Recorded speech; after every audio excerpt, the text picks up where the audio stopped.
abraçando o toque humano numa era de criação da inteligência artificial. Pensar questões sobre a relação entre humanidade e tecnologia, entre engenharia e computação, arte e design, saúde e medicina, bem como ciências sociais e humanidades. Se lembrar que a melhor ferramenta é a mais fácil de usar. Em um cenário onde a inovação é a norma e a tecnologia redefine continuamente os limites do que é possível, surge Shaya, a terapeuta digital do futuro, para a era do Apple Provision. Em um canto remoto do mundo, robôs animatrônicos embarcam em uma missão extraordinária: pesquisar e estudar a vida selvagem. Em paralelo, nas águas da África, a inteligência artificial assume um novo papel como guardião dos rios. Enquanto isso, na exuberante Amazônia, uma nova espécie de cobra surge, desafiando as expectativas e intrigando os cientistas. Em outro lugar, a convergência entre robôs e inteligência artificial dá origem a uma revolução na educação. Em meio a essas inovações e desafios, a imaginação é o único limite para o que podemos alcançar. Será que estamos nos tornando ciborgues ou mais humanos?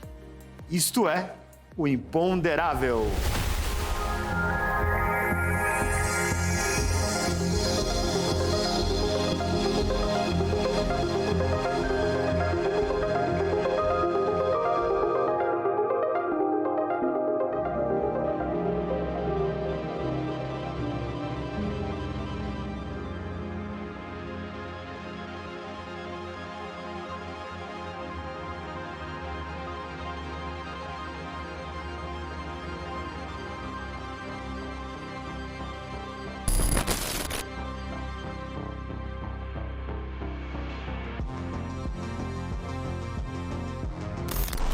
O imponderável gosta muito dos robôs sociais na educação. Aqueles robôs que ajudam os professores, os alunos a terem um melhor desempenho, que já mostramos eles em várias escolas e universidades. Mas agora, com a era da inteligência artificial generativa, surgem outros tipos de soluções. QT Robô está agora em várias partes do mundo, ajudando nessa colaboração da educação, da inteligência artificial e de professores e alunos do século XXI. Um robô humanoide que usa IA generativa e pode fazer dezenas de expressões faciais. Roboticistas que estudaram antropologia, psicologia, design e outras áreas centradas no ser humano estão criando humanoides para a alegria e o florescimento, para dar mais sentido à vida. Eles olham de frente para a experiência humana e veem oportunidades criativas, novas maneiras de se conectar, novas maneiras de se divertir com humanoides. Ele tem apenas 60 centímetros de altura, seu rosto é uma tela retangular, pisca, duas formas ovais pretas e um sorriso mangá aparece. Olá, eu sou o QT, seu amigo robô. Já temos muitos robôs sociais, como Curi, Cosmo, Asimo, Gibo, mas esta empresa de Luxemburgo desenvolveu este robô equipado com microfones, câmera 3D, reconhecimento facial e capacidade de gravação de dados e transformação em inteligência artificial. Estão usando o QT para ver que tipo de socialização robótica pode dar alguma explosão de sentimento bom para os seres humanos. Coletam dados sobre como as pessoas reagem ao robô. Se sorriem, espelham seus gestos, oferecem parte de suas histórias de vida ou ficam entediados ou irritados. É uma nova notícia na era de robôs sociais, mas para os roboticistas, parece que os robôs já são uma notícia velha.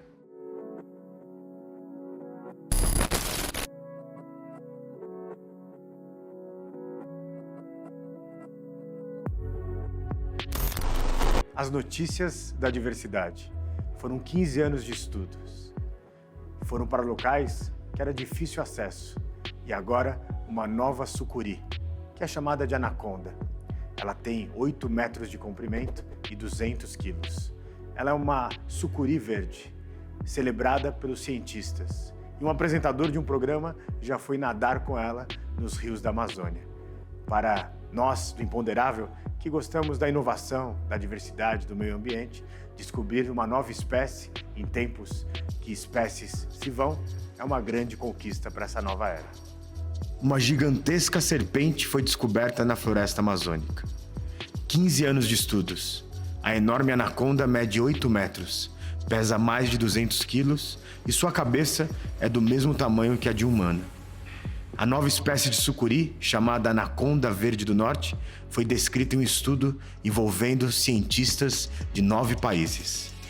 A anaconda verde do norte foi encontrada pelo apresentador e biólogo holandês Frits Vonk, no norte da floresta amazônica.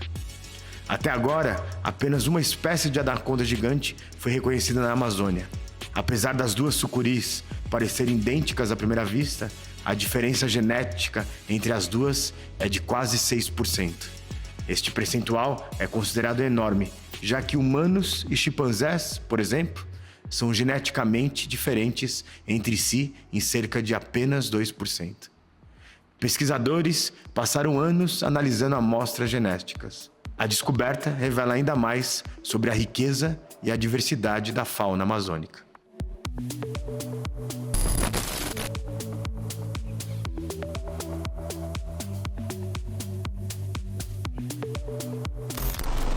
No Imponderável, nós falamos já do mapa das árvores, que começou com o continente africano e agora está se espalhando pelo mundo. E neste momento, a tecnologia e o melhor do esforço humano está mapeando os rios, primeiro do continente africano e, em breve, da nossa Amazônia. Navegando pelas corredeiras de um rio, em Angola, com um caiaque cheio de tecnologia, para mapear os ecossistemas fluviais da África. Biólogos, botânicos e especialistas em biodiversidade enfrentam correntezas desafiadoras, enquanto permanecem alertas para os crocodilos que habitam as margens. Utilizando uma variedade de ferramentas avançadas, como drones, câmeras 360 graus e dados geoespaciais. Além de técnicas de machine learning, os exploradores se dedicam à tarefa de documentar e compreender a riqueza natural dos rios africanos. Os dados coletados durante os levantamentos aéreos são minuciosamente analisados em uma plataforma de inteligência artificial. Os levantamentos aéreos são enviados e os cientistas, a partir daí, compreendem as bacias hidrográficas africanas. Classificam aves, rastreiam manadas de elefantes, de hipopótamos. É um registro detalhado desses ecossistemas vitais. Uma das descobertas mais notáveis até o momento foi a identificação de uma bacia hidrográfica de grande altitude em Angola. Uma área que abrange uma extensão maior do que a de Portugal e se estende por 5 países africanos. Um legado duradouro, garantindo que as gerações futuras tenham acesso a dados essenciais para a preservação e compreensão dos rios africanos. Como afirmou um dos líderes da equipe, estamos compilando dados insubstituíveis que serão um tesouro para os cientistas daqui a um século.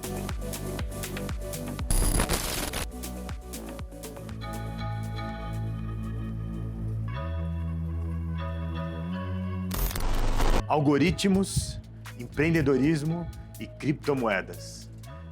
2 jovens empreendedores compreenderam que a estrutura para gerar energia nos Alpes italianos poderia ser um bom lugar para minerar as criptomoedas, uma forma que tem menos impacto ambiental. Estes 2 empreendedores estão levando a um outro nível o conceito de mineração de criptomoedas, algo que veio para ficar, como Bitcoin, Ether e outras tantas moedas digitais. O servidor nas rochas, abra as comportas. Nos Alpes italianos, o poder da natureza em criptografia. 2 usinas hidrelétricas no norte da Itália foram convertidas para fornecer energia limpa para a mineração de Bitcoin. De água corrente, a eletricidade e algoritmo, a força cinética torna-se força mecânica e torna-se Bitcoin.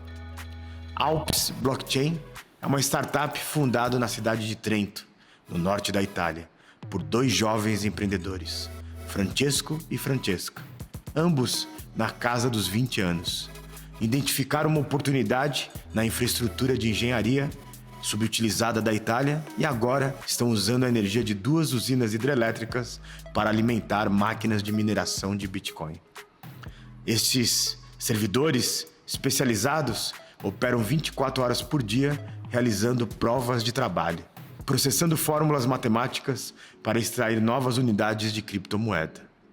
A revolução criptográfica tem sido criticada pelo seu impacto ambiental, entre outras coisas, mas as 2 centrais elétricas de Túmel, no Vale de Aosta, e Valstânia, em Veneto, podem oferecer um novo caminho mais sustentável.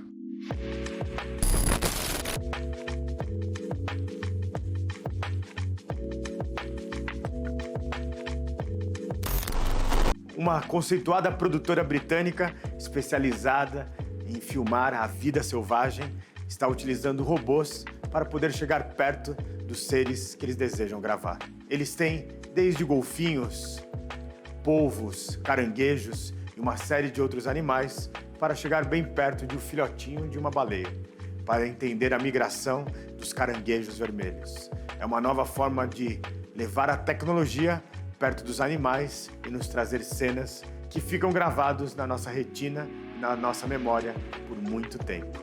A trajetória do diretor John Donner começou na renomada unidade de História Natural da BBC de Londres, onde desviou do estilo tradicional de documentários sobre a natureza, tornando-se pioneiro no uso de câmeras espiãs para adentrar o mundo dos animais e revelar suas vidas como nunca antes visto. Seus filmes adotam perspectivas únicas, como a visão de um pássaro voando, com uma câmera simulando sua visão. Donner e sua equipe empregou técnicas revolucionárias, como pedras móveis contendo câmeras e animais animatrônicos equipados com equipamentos de filmagem que simulam pinguins e golfinhos robóticos espiões. É uma nova dimensão à televisão e aos documentários de vida selvagem, combinando inovação tecnológica com rigor científico. Estas abordagens criativas, com robôs e humanoides, e engenhosas, oferecem ao público uma visão íntima e autêntica do mundo animal, redefinindo os limites do que era possível na produção de documentários sobre a vida selvagem. São novas fronteiras com olhar humano e as fronteiras da tecnologia.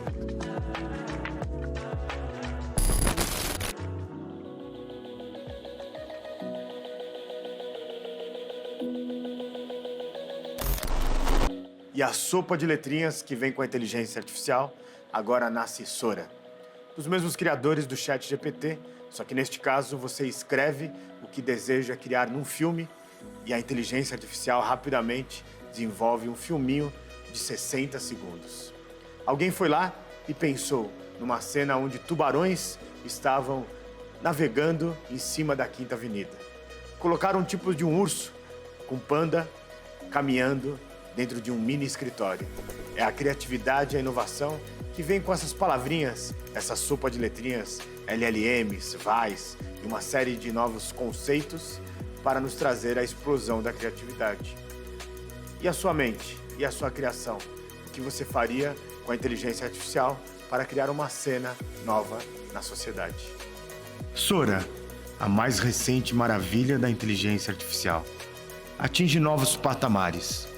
Transformar descrições de textos em vídeos realistas de até 60 segundos.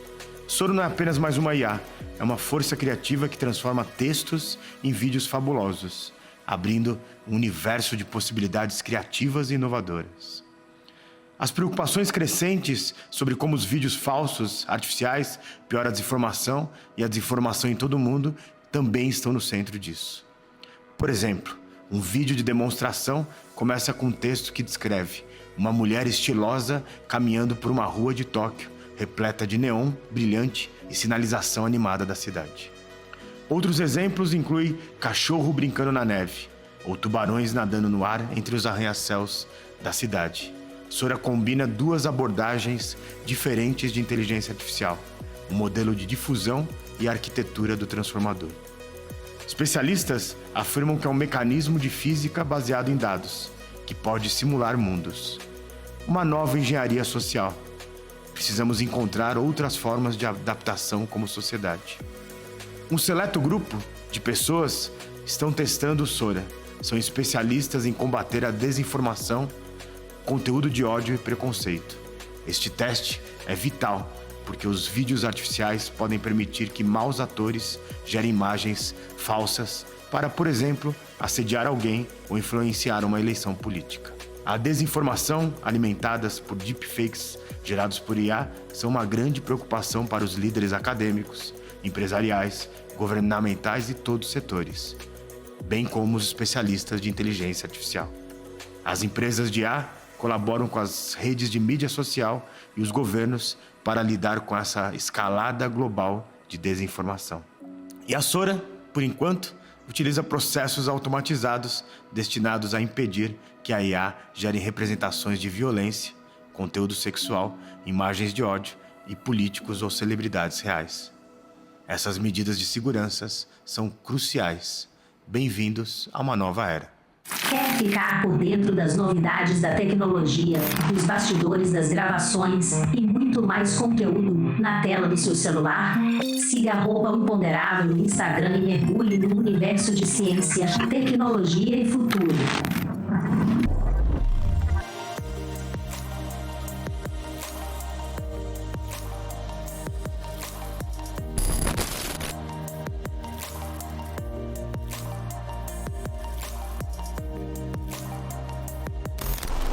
A memória em tempos de inteligência artificial.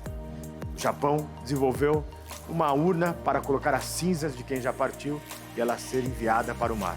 Você vai poder acompanhar o que está acontecendo com aquelas cinzas, com essa urna que se dissolve na água e também um avatar digital para você nunca se esquecer de quem já partiu. Para alguns, parece uma grande maluquice, mas no Japão, o conceito de enviar as cinzas em pontos fabulosos do planeta é uma grande homenagem para quem já se foi. No Japão, uma urna dissolvida inspirada no animal marítimo Anjos do Mar envia cinzas humanas para o fundo do oceano. Espalhar cinzas é uma forma de dar significado a uma cremação, escolhendo um local que tenha significado para o falecido ou seus entes queridos. A urna lembra uma pequena criatura marinha conhecida como Anjo do Mar. A urna tem 2 asas que lhe permite afundar serenamente. Ela é feita de lamito natural de Okinawa, que se dissolve na água. Até 10 amigos ou familiares são levados a 5 quilômetros da costa japonesa, onde o oceano tem mais de 2.000 metros de profundidade. Segue-se uma saudação e uma oferenda de flores. Um certificado de sepultamento em alto mar inclui as coordenadas exatas do local e fornecem uma lápide virtual. Avatares digitais dos falecidos são oferecidos, permitindo que as pessoas se comuniquem com elas através de uma interface alimentada por inteligência artificial. Você acha essa ideia um pouco mórbida ou uma nova forma de celebrar aqueles que já partiram? Desbravando o futuro. Meu novo curso, Inteligência Artificial e Transformação Digital Avançada. Habilidades essenciais para assumir a liderança nesse cenário em constante evolução. É um curso todo online e o conteúdo por 12 meses. Será uma honra compartilhar os meus conhecimentos e essa mudança de era para uma nova humanidade da inteligência artificial.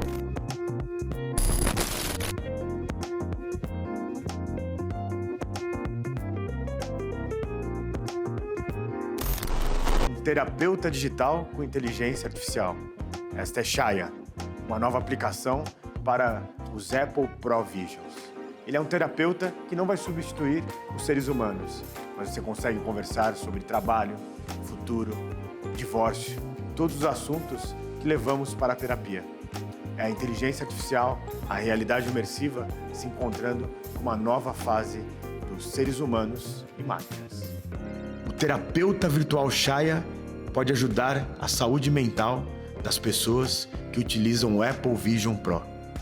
Desenvolvido no laboratório de realidade estendida de um famoso hospital em Los Angeles, o robô humanoide Shaya oferece atendimento personalizado, utilizando técnicas psicoterapêuticas comprovadas, como terapia cognitivo-comportamental, psicoterapia de apoio e entrevistas motivacionais. É a mistura da realidade estendida com a inteligência artificial, que analisa conversas e sintetiza informações de sessões anteriores para gerar respostas úteis. Promove um senso de empatia e conexão entre a IA e o paciente. Shaya tem uma ampla gama de expressões faciais realistas. Ela não pretende ser uma substituta dos terapeutas humanos, mas a plataforma aproveita a alta da computação espacial e da computação natural do Apple Vision Pro. É uma sessão de terapia que pode acontecer em uma floresta exuberante ou em uma praia ao amanhecer. A escassez global de profissionais de saúde mental coincide com o aumento de número de pessoas que procuram tratamento. Soluções digitais como a Shaya não resolverão totalmente esse problema, mas já é um caminho. No entanto, aliviam a pressão sobre o sistema de saúde, oferecendo apoio personalizado e eficaz ao indivíduo com problemas menos graves, libertando, assim, psicólogos e psiquiatras para se concentrar em casos críticos. Os estudos de pesquisas mostram que o paciente muitas vezes se sente mais à vontade ao falar com o Shaya, que nunca perde a paciência. É uma nova era de intersecções.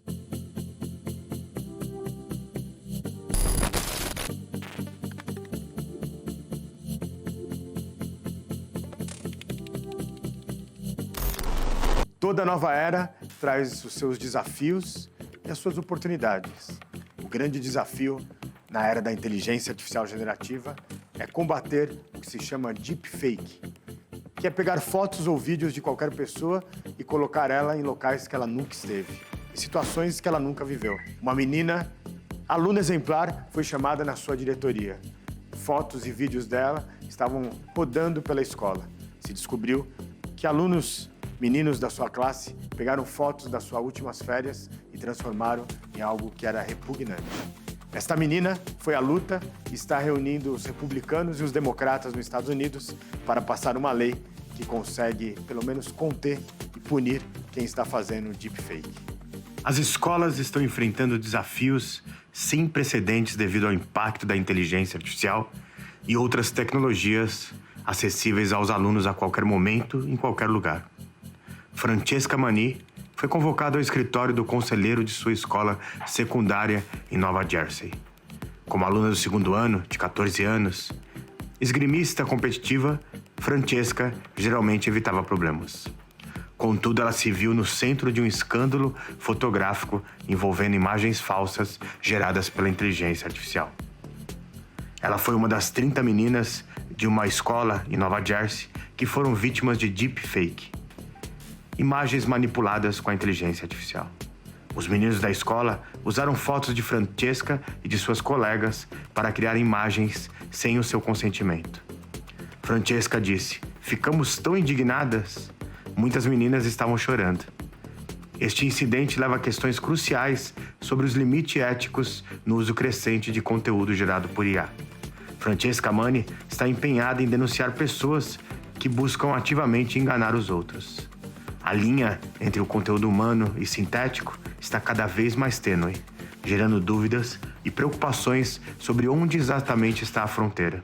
Como resposta a estas preocupações, está em andamento a elaboração da Lei de Prevenção de Deepfakes nos Estados Unidos. Francesca, de 15 anos, começou a falar e apelar aos legisladores para que fizessem algo sobre o tema.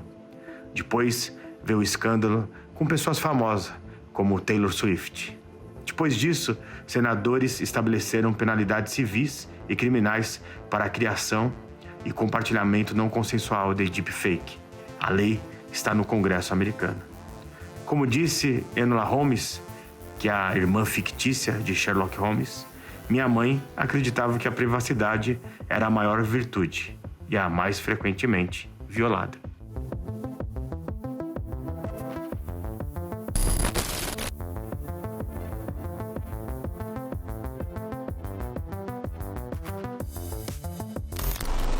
Olá, Alexandre. Prazer em tê-lo aqui conosco. Onde nós estamos? Meu nome é Alexandre Orion, eu sou artista visual. A gente está na Collecta, que é a produtora que está cuidando do evento Painting in the Dark, que é um evento internacional original da Fiverr. Alexandre, conte-nos mais sobre a sua carreira. Pepper, eu comecei em 1992 e eu fazia grafite desde menino, assim, né? Eu era muito moleque. A cidade foi, de alguma maneira, acho que me ensinando, porque eu era um cara muito jovem e tal, e eu fui aprendendo com a cidade, fui entendendo os limites da cidade, os limites das pessoas na cidade. Então, acho que o meu trabalho acabou extrapolando um pouco do grafite e indo para o que hoje a gente chama de street art, né? Ou de arte urbana. Tenho trabalhos também feitos com uma técnica que a gente chama de perspectiva forçada, que são trabalhos que não são feitos para olhar de frente, e sim para serem olhados em perspectiva. Então, eu tenho, por exemplo, uma obra chamada Meditação em Frankfurt, que foi feita na esquina de um prédio. Então você está olhando para ela, você não está olhando para a parede frontalmente, e sim olhando de esquina. E a imagem ela é completamente distorcida, de modo que a correção aconteça na nossa cabeça. Alexandre, o que é street art? Pepper, street art é essa ideia de você usar a cidade para além da estética do grafite, né? Então, o grafite ele tem uma linguagem própria, uma maneira de escrever letras trançadas, né, ou letras arredondadas. Tem uma linguagem própria do grafite. E mesmo os personagens, do grafite também trabalha com personagens. A street art, eu diria que é um desdobramento, algo que surge um pouco depois, mas que ela é uma maneira de usar a cidade como lugar de narrativa, sabe? Então você usa a cidade e os elementos da cidade para construir uma história e às vezes para falar da própria cidade ou do convívio humano. Eu tenho uma obra, por exemplo, Pepper, que é chamada de Ossário. E ela aconteceu da seguinte maneira: eu desci nos túneis da cidade porque eu percebi que eles estavam mudando de cor. Então os túneis inaugurados eram amarelos. 3 meses depois, essas paredes amarelas estavam pretas, Pepper. E eu fiquei pensando, o que aconteceu, né? Por que elas mudaram de cor? Desci um dia por curiosidade e descobri que aquilo era poluição. Ou seja, as paredes que eram amarelas estavam cobertas de fuligem de queima de combustível. O que eu fiz foi, com um pano seco, sem nenhum produto químico, sem água, sem nada, eu fui esfregando essa parede e limpando ela de maneira a desenhar milhares de crânios. E eu fiz uma intervenção chamada Ossário, em que você tem mais de 3.500 crânios ocupando o túnel, que transformou o túnel numa espécie de catacumba, né? Fazendo uma certa denúncia ao fato de que o nosso modo de vida, esse modo que usa tanto o carro na cidade, ele só representa a morte. É um trabalho de 2006, né, que eu dei início em 2006, e 10 anos depois, esse trabalho voltou com muita força na mídia internacional, porque a Organização Mundial de Saúde disse que grande parte dos problemas respiratórios na cidade eram ocasionados pela poluição de queima de combustível, né? Muito mais do que o próprio tabagismo. Então, foi muito interessante porque 10 anos depois eu estava em capas de jornal na Bélgica, na Holanda, por conta desse projeto chamado Ossário. Alexandre, e esse espaço cheio de cor e criatividade em que estamos? Fala pra gente do Painting in the Dark. A gente está aqui na Collecta, num ateliê que foi montado para a experiência Painting in the Dark. Quem criou essa experiência foi a Fiverr, né, que é uma plataforma que oferece experiências ao redor do mundo todo, é uma plataforma internacional. E essa experiência Painting in the Dark, ela já aconteceu em Londres, em Paris, foi um sucesso em várias capitais do mundo, e ela está em São Paulo agora, e felizmente tem sido um sucesso também aqui. A gente já teve que criar novas sessões, porque as sessões estão sempre lotadas. Painting in the Dark nada mais é do que uma experiência para se pintar com tinta fluorescente na luz negra. Talvez a experiência que vocês estejam agora vendo aí, por conta das luzes aqui da TV, mude um pouco. Mas aqui a gente fica numa experiência em que o nosso cérebro não interpreta bem o que está acontecendo, né? Então ele está tentando interpretar o efeito da luz negra sobre as cores, e é realmente uma experiência muito divertida. As pessoas saem do trabalho e vêm com os colegas de trabalho para cá, os casais combinam date aqui, vêm para cá pintar juntos, né? E tem sido muito, muito divertido mesmo. E para o nosso público, que está super interessado em participar dessa experiência, o que tem que fazer? Para você encontrar o Painting in the Dark e outras experiências como o Candlelight, vocês podem entrar ou no site da Fiverr, né, que é fiverr.com, ou no aplicativo da Fiverr, e vocês vão ter essa experiência. As sessões têm, como eu disse, têm estado lotadas, né? Então a gente abriu algumas novas sessões para o mês de março e abril, mas a tendência é que isso se estenda ao longo dos próximos meses, justamente por conta da lotação e da procura do público. Então eu estou aqui no ateliê da Collecta como convidado da Fiverr, sendo como um anfitrião, sabe? Então meu papel aqui é receber as pessoas, se elas tiverem qualquer dúvida, se elas quiserem um pitaco artístico, uma dica técnica, eu estou aqui para acompanhar elas nessa experiência. Vocês são super bem-vindos, cheguem para cá.